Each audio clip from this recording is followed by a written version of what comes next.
Well, what would you consider the greatest cause of animal cruelty? It all comes down to the hundreds of thousands of unwanted litters each year. And a lady here in Oklahoma is on a national campaign to establish affordable spay-neuter programs. We've got Ruth Steinberger here this morning, the founder of Spay FIRST, joining us. Thank you, Ruth, for coming in this morning. Thank you so much for having me. And why is it important for us to realize how important spay and neutering is? Well, you know, it comes down to one thing. Litters of dogs and cats are born 5 to 10 at a time. They are adopted one at a time. Yeah. If we do not work on the prevention end, we will not get ahead of the euthanasias. Now, Oklahoma, are we a little more advanced than some other states? We certainly are. Okay. We've had wonderful teamwork here. We've had everyone from grassroots to funders who have pulled together to create a network of services that's almost statewide.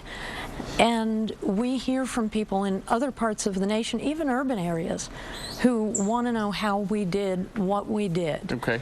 Why? Now, let's go back to being why it's important, and as far as health and safety, not only animals, but, you know, folks that live in that area as well. So tell us why folks at home right now should have their animals spayed or neutered. Well, the first part of it is the obvious. There are way too many animals that are homeless. Right. They are unwanted. There's $2 billion a year spent on animal control in the U.S., and that's basically to collect and house and handle unwanted surplus pets. So what is the obstacle right now for some folks at home to be unable to spay or neuter their pet?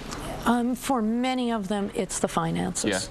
And veterinarians do not overcharge. You know, it's that it costs them more on a per animal basis.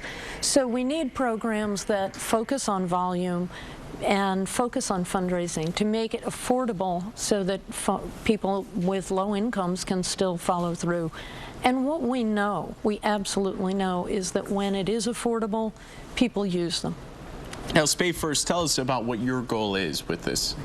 Our goal is to get the word out that if you are in an absolutely low population rural area, or if you're in an urban area, you can use spay-neuter to reduce the numbers. You can create targeted programs.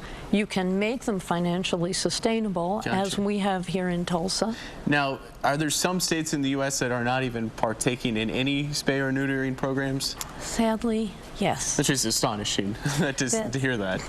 Isn't it? There are fewer than 10 states that actually have statewide access, and by that I mean less than a 50-mile drive to get an affordable spay. Gotcha. So that's your goal, to get it all over the U.S. and, of course, end this very curable or solvable problem, I guess. And that's it in a nutshell. Yeah. It is very curable. It is preventable. Okay. Well, thank you so much, Ruth, for joining us today. I appreciate it. Thank you. And if you'd like for more information, maybe help out yourself, Spay First, 405-535-3050, spayfirst.org for more information.